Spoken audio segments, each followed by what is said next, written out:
Hello,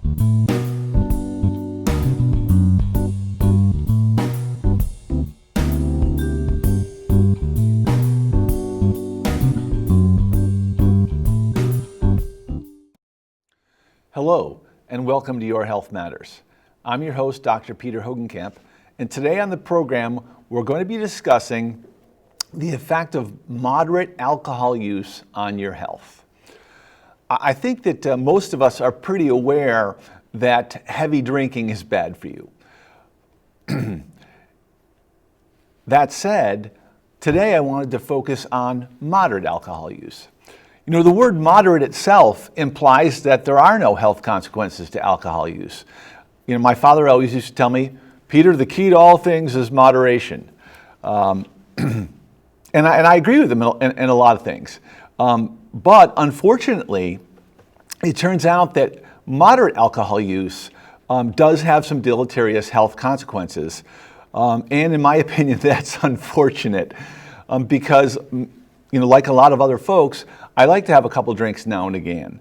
And so one of the things I really wanted to do was look into this so I could honestly say to myself, Peter, you enjoy having a couple drinks. Is this okay for you? How bad is it for you? You know, where's the balance? And that's what we're going to come up with today. I wanted to start off by saying that alcohol is not new.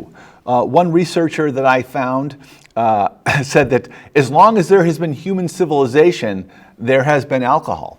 The earliest known proven use of alcohol was back in 13,000 BC in Haifa, Israel, where in some caves, some anthropologists discovered some ceremonial jugs on which they did some chemical analysis and found traces of alcohol. I think that's interesting from two standpoints. Number one, 13,000 BC. And number two is that the alcohol traces were found on ceremonial jugs. And we're going to get back to that in a little bit. This is certainly not the only, this is not an isolated case of alcohol use in the Neolithic period. I could go on for a long time and talk about all the various cultures and civilizations that have used alcohol throughout the Stone Age. Alcohol is not isolated to our culture. Someone once said that wherever there's sugar, there's alcohol. And I think most of us realize that alcohol is made by fermenting sugar. The ancient Greeks and ancient Italians used grapes, which are certainly full of sugar, to make wine. The Germans brewed beer from barley. The Polish made vodka from potatoes. The Caribbeans, the Caribbean Islanders made rum from sugarcane. In Central and South America, they make tequila from agave. Honey, the ancient Cretes made mead from honey. In Brittany, they make hard cider from apples. Wherever there's a sugar source, you can make alcohol.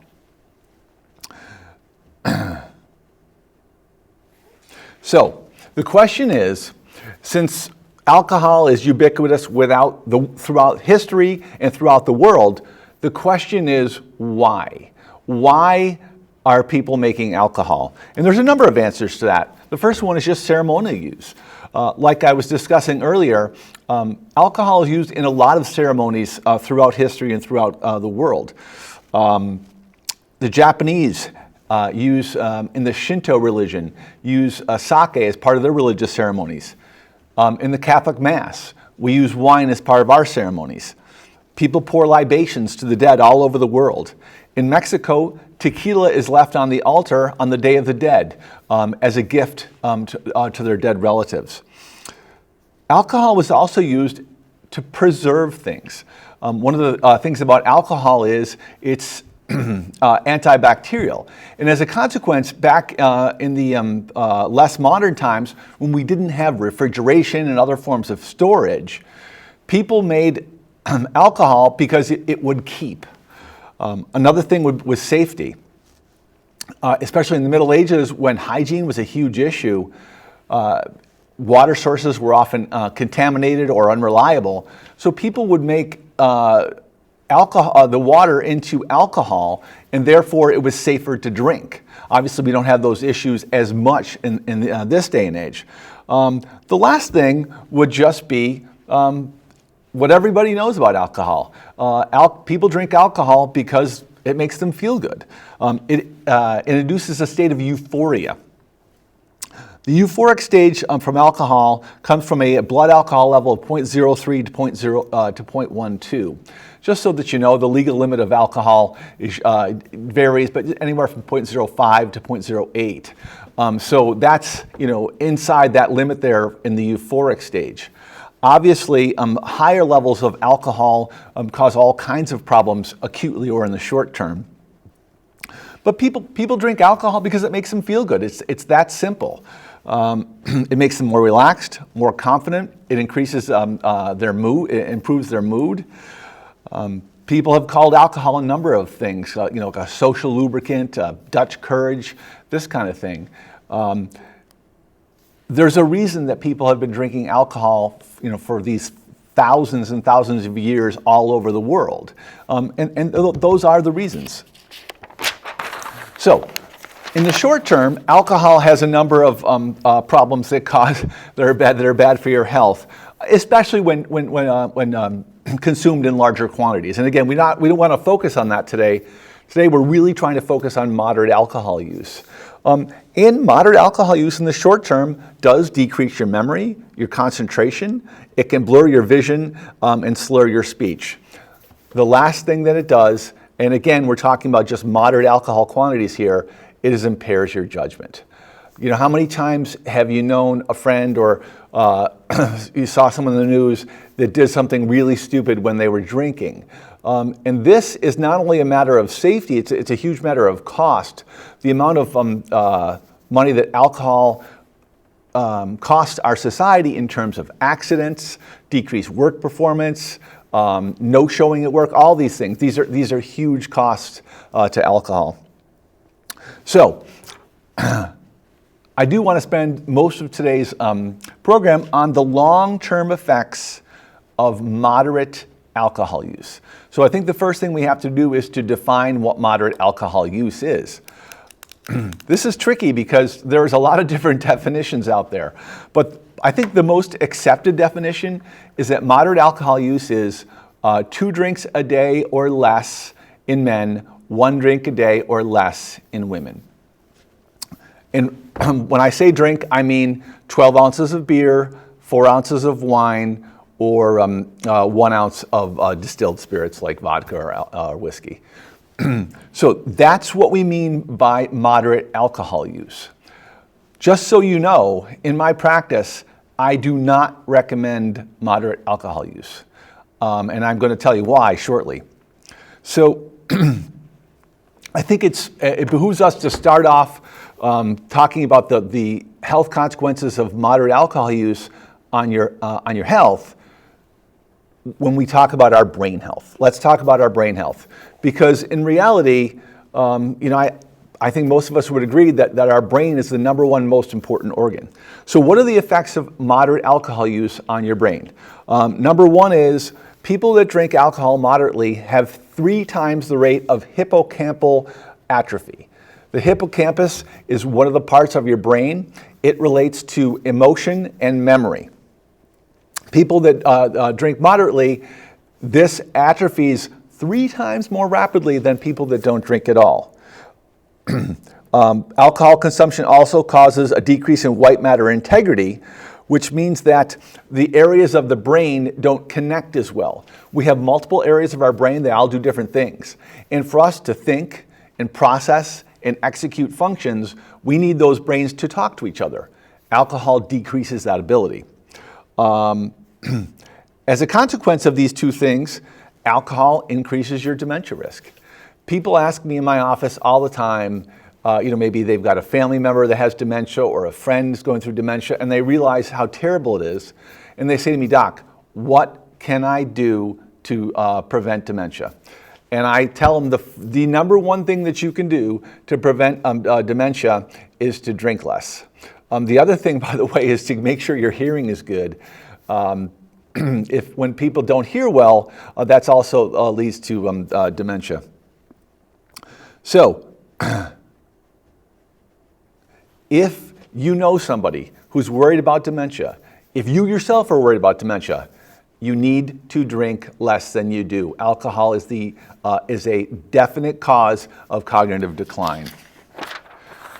The second organ I wanted to discuss is the liver. I think most of us are aware that heavy drinkers can get cirrhosis, but it turns out that cirrhosis can also be caused by moderate drinking. Alcohol causes liver inflammation, and liver inflammation leads to scarring in the liver, a process called fibrosis, which can ultimately lead to cirrhosis.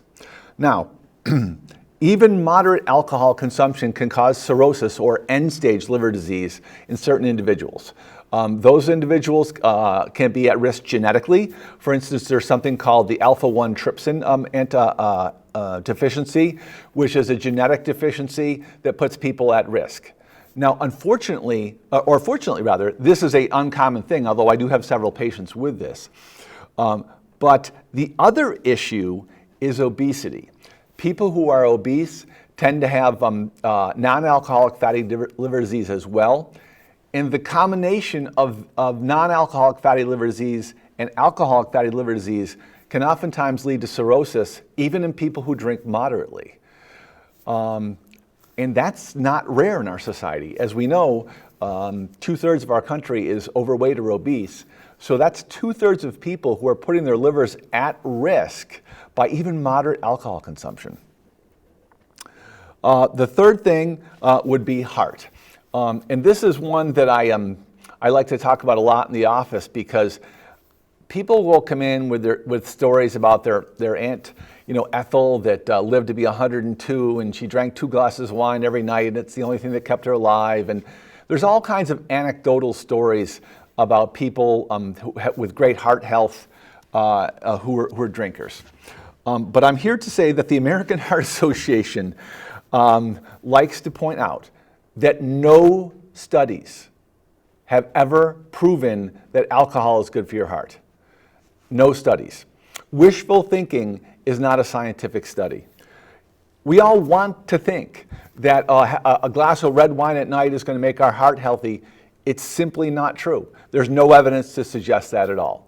And I think one of the things that we have to do in this day and age is be evidence-based in our prognostication, be evidence-based in our recommendations.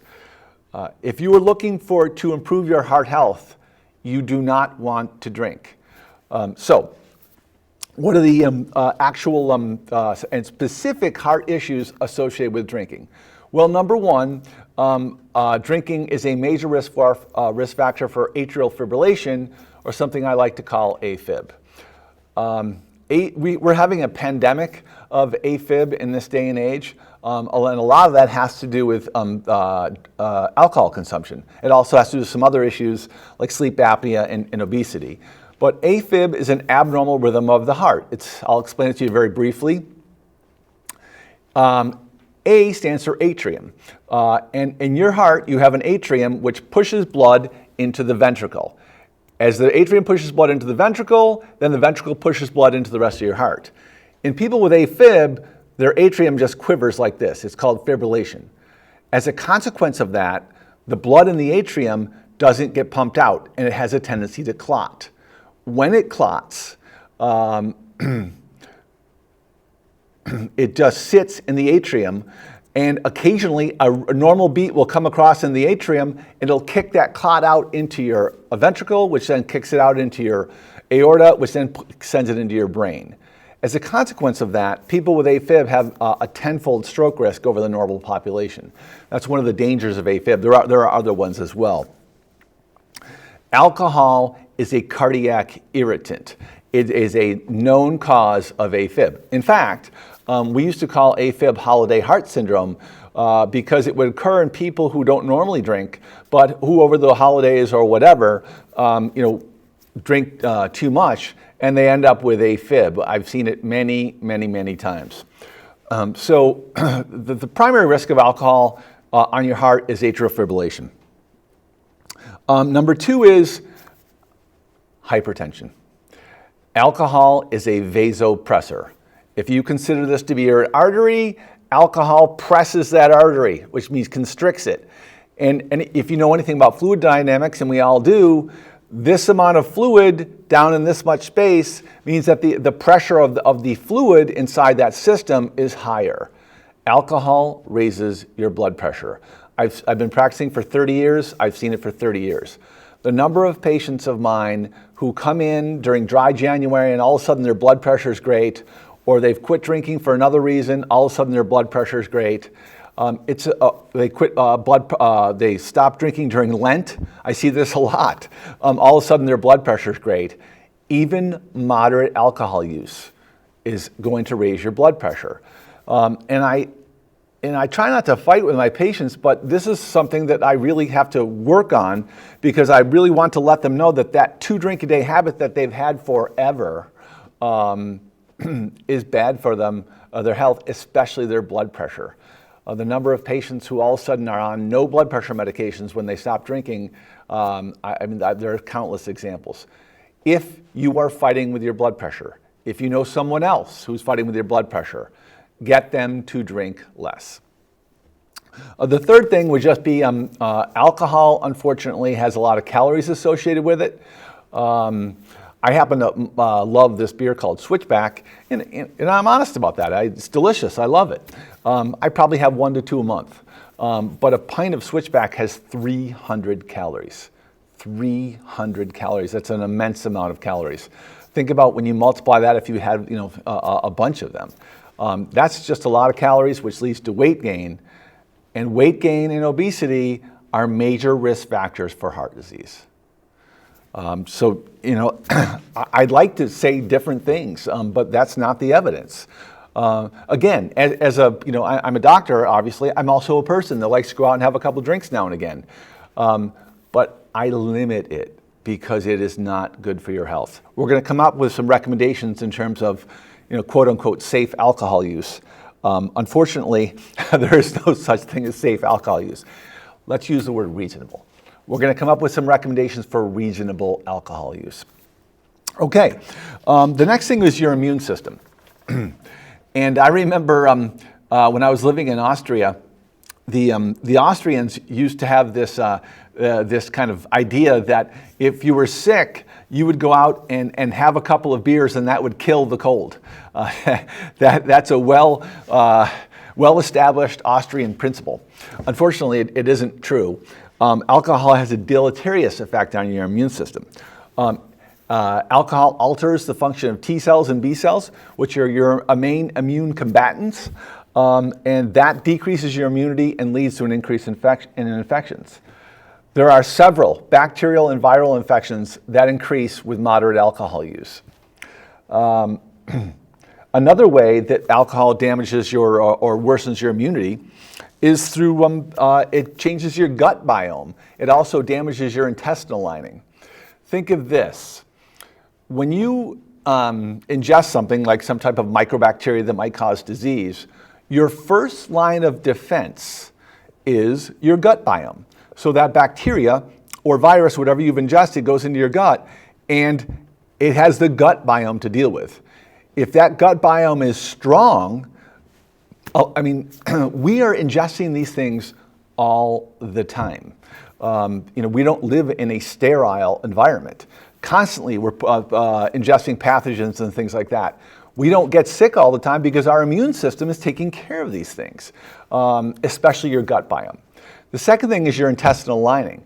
If your intestinal lining is damaged, then there's a barrier that's gone now for these pathogens to be directly into your system. So the bottom line, moderate alcohol use is bad for your immunity. And I don't know about you, but I hate being sick.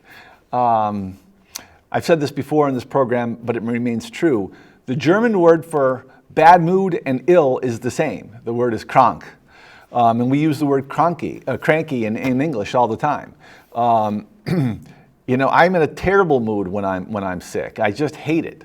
And thank God for my immune system because it keeps me only being sick, once or twice a year, and for relatively short periods of time.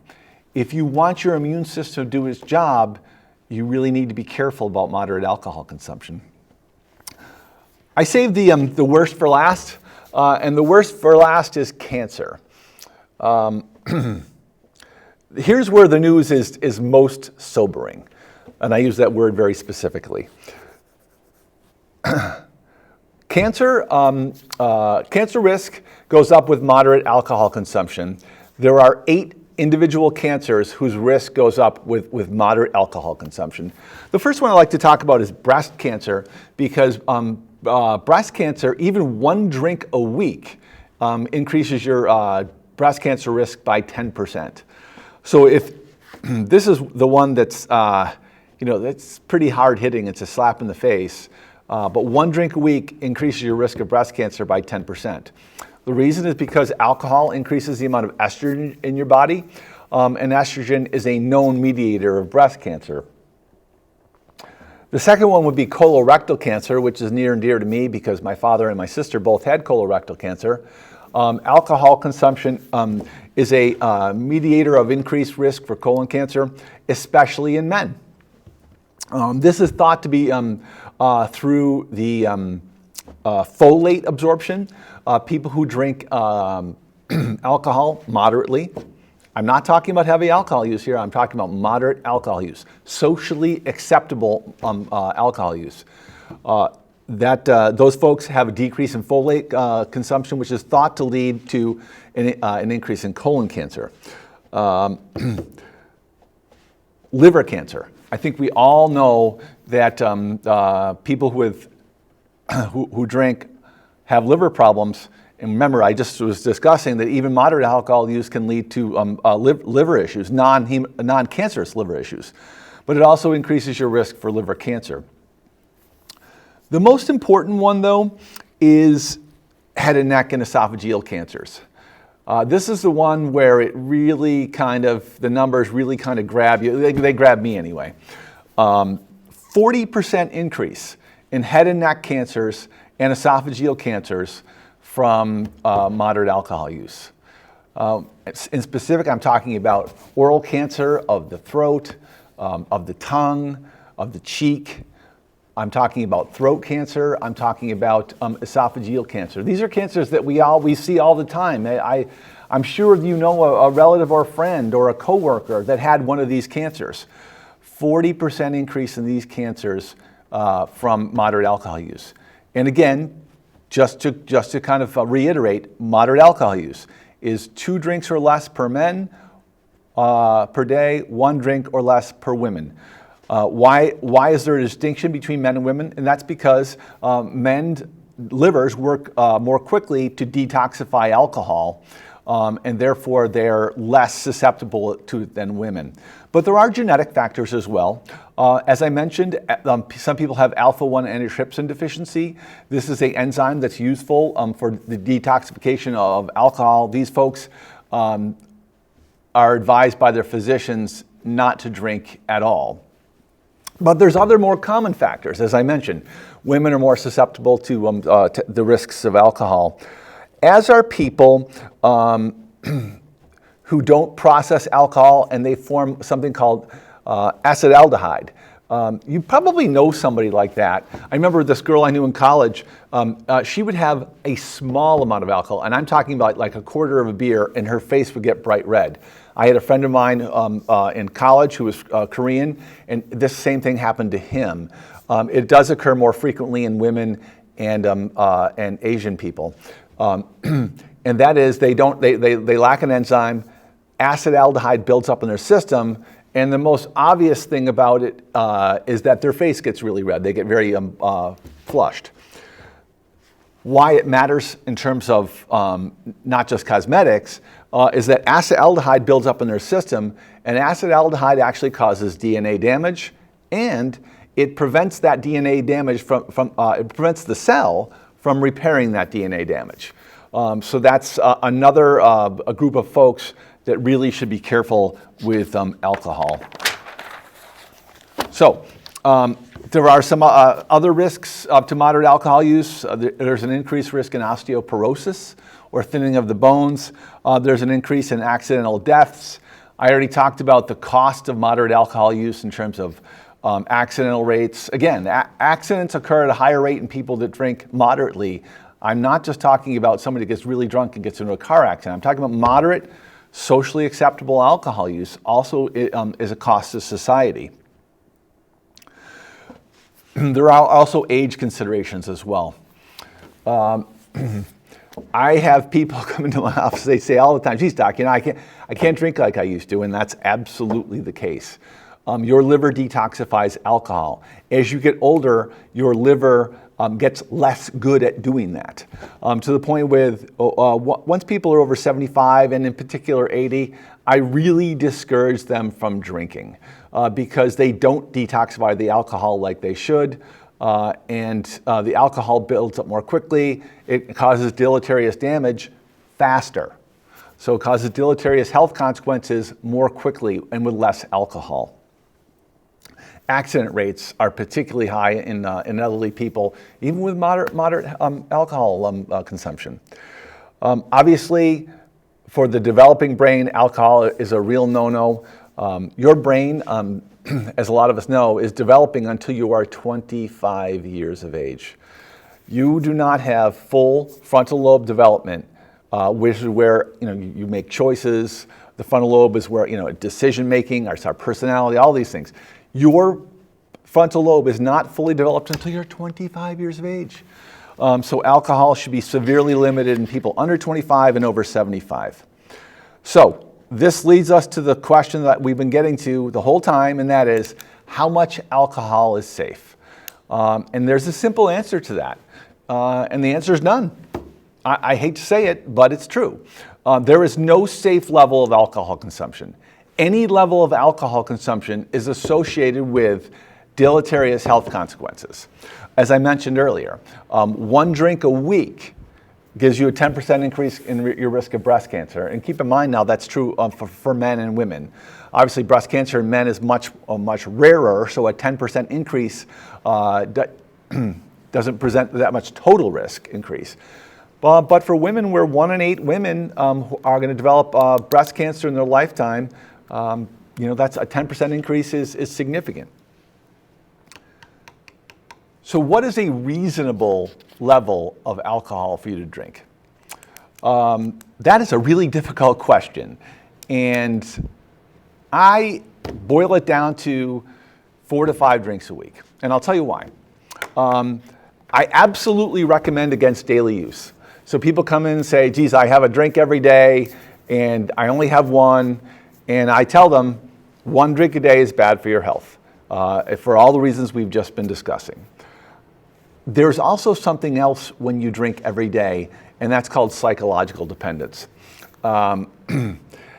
Psychological dependence is your dependence on alcohol that is an addiction. Your body doesn't need it.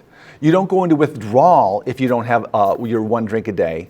But these people are psychologically dependent on it. I once knew a guy that once he went to Utah on a ski trip, and when he found out there was no alcohol there, he drove to Colorado every night for dinner so he could have a glass of wine with dinner. It isn't a lot, but you drove 100 miles a day just to get 1 glass of wine with dinner? That's psychological dependence. You should always avoid heavy use of alcohol. Heavy use of alcohol is more than 5 or greater drinks per day for men, more than 4 or more for women.